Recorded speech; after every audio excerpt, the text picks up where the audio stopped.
Blueprint निम्न में से किसका महत्वपूर्ण घटक है? परीक्षण निर्माण का।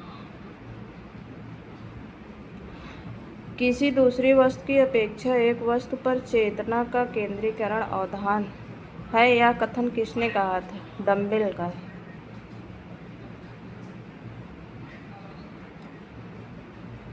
निम्नलिखित में से किसके प्रयोग में कुत्ता विषय था? Kohler, Thorndike, Pavlov, Skinner. Pavlov के। पूर्व अनुभव के आधार पर संवेदना को अर्थ प्रदान करना कहलाता है चिंतन, स्मृति, प्रत्यक्षीकरण, कल्पना। प्रत्यक्षीकरण कहलाता है।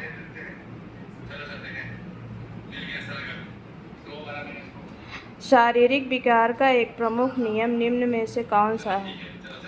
कल्पना और संवेगात्मक विकास से संबंध का नियम। नंबर 2, द्रुतगामी विकास का नियम। 3, अनियमित विकास का नियम। मानसिक विकास से भिन्नता का नियम।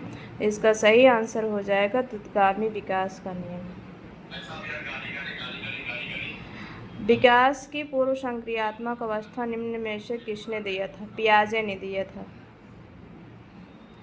MPPI परीक्षण का उपयोग निम्न में किसके मापन में किया जाता है? व्यक्तित्व के मापन में।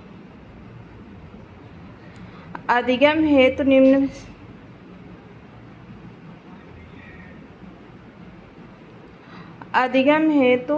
निम्न में क्या सर्वाधिक आवश्यक है? अभिप्रेरणा। शैशव काल का समय कितना होता है? जन्म से 2 वर्ष तक होता है।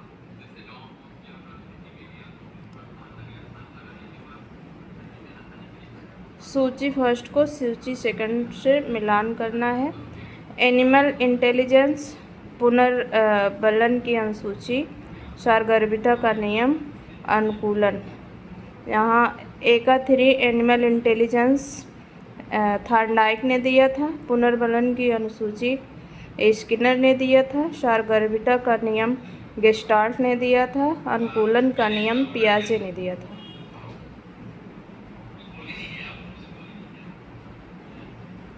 सीखने में प्रयास व भूल के सिद्धांत का प्रतिपादन किसने किया था? थॉर्नडाइक ने किया था।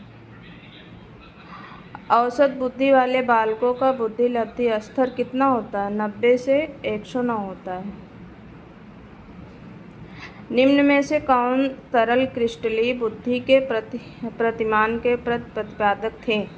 कैटल थे। क्रिया प्रसूत अधिगम सिद्धांत का प्रतिपादन किसने किया था? स्किनर ने किया था। कोहलर अपने प्रयोग से यह सिद्ध करना चाहते थे कि अधिगम समग्र परिस्थिति का एक प्रत्यक्षीकरण है। किसने पाठ्ययोजना की पंचपदीय प्रणाली प्रतिपादित किया था? हर्बर्ट ने। निम्न में से किस कौशल में पूर्व ज्ञान का परीक्षण आता है? प्रस्तावना कौशल में। निम्न में ग्रंथियों के आधार पर व्यक्तित्व के विभिन्न प्रकारों की चर्चा किसने की थी? कैनन ने की थी। सृजनात्मकता मौलिक परिणामों को अभिव्यक्त करने की मानसिक प्रक्रिया है, यह कथन किसने कहा था? क्रो ने कहा था। BF स्किनर के अनुसार बच्चों में भाषा का विकास होता है व्याकरण में प्रशिक्षण के फलस्वरूप। नंबर 2, अनुकरण एवं प्रबलन के फलस्वरूप, परिपक्वता के फलस्वरूप, जन्मजात क्षमताओं के फलस्वरूप। इसका सही आंसर होगा अनुकरण एवं प्रबलन के फलस्वरूप। निम्न में से कौन सा अधिगम वक्र नहीं है? मिश्रित, नतोदर, उन्नतोदर, लंबवत। इसमें मिश्रित, नतोदर, उन्नतोदर वक्र है लेकिन लंबवत नहीं है। अभिप्रेरणा का प्रत्याशा सिद्धांत किसके द्वारा दिया गया था? विक्टर ब्रूम के द्वारा।